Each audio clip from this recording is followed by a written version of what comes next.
What we have seen in the labor market numbers is that women have come roaring back into the Canadian workforce and are now seeing some of their highest participation rates ever. I'm Natalie Danowski. Welcome back to the Midweek Exchange, the show where we break down those big economic issues and explain how they could impact your daily life. As always, I'm joined by Brett House, Scotiabank's VP and Deputy Chief Economist. Hi, Brett. How are you doing today? Hi, Natalie. I'm great. It's good to see you.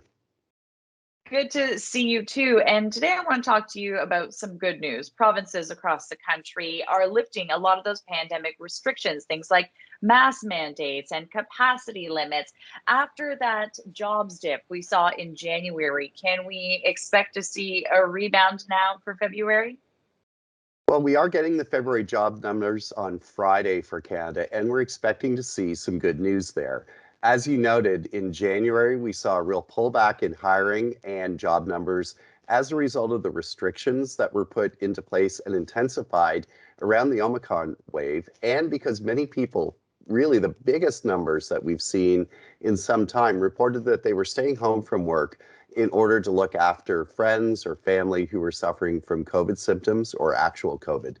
So in February, as some of those restrictions started to lift and Omicron passed, we are expecting to see an improvement in job numbers that ought to carry through into March as those restrictions get eased further. And those should support a continued recovery in the Canadian jobs market, particularly in some of those service sectors that have been so hard hit by those restrictions, where it's difficult to carry on business when physical distancing is required. And this week we celebrated International Women's Day, and we know that women were disproportionately affected by the pandemic. Many lost their jobs, others chose to leave their jobs in order to care for family members.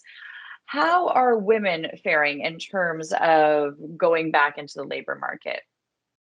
Well, you're absolutely right. We saw an exceptional circumstance at the beginning of the pandemic where women lost or left their jobs in disproportionately greater numbers than men. And typically, when the Canadian economy goes south, men fare more poorly than women in the labor force.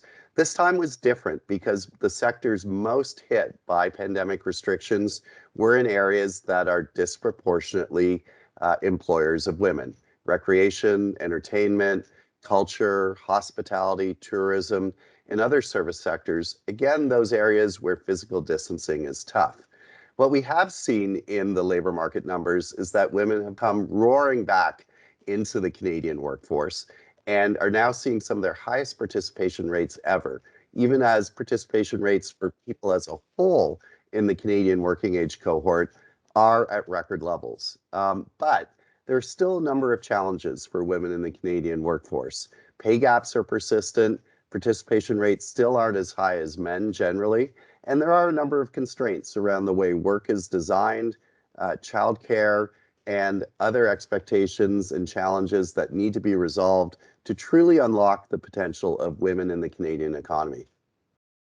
Of course, still a lot of work to be done there. And in terms of the week ahead, what should we be watching for? Well, we've got a really consequential week coming up. We'll both see the February inflation numbers for Canada, which we are expecting to see some very high numbers persisting in. And we're going to see the US Fed meet to take its next interest rate decision. And we're expecting them to begin raising rates following on from the Bank of Canada last week. That'll be a sign of confidence in the US recovery, and that has good implications for Canada, given our trade and other economic links with the US. Great. Thanks so much, Brett. Great to speak with you. Great to speak with you too. And we'll have more Midweek Exchange coming out next Wednesday.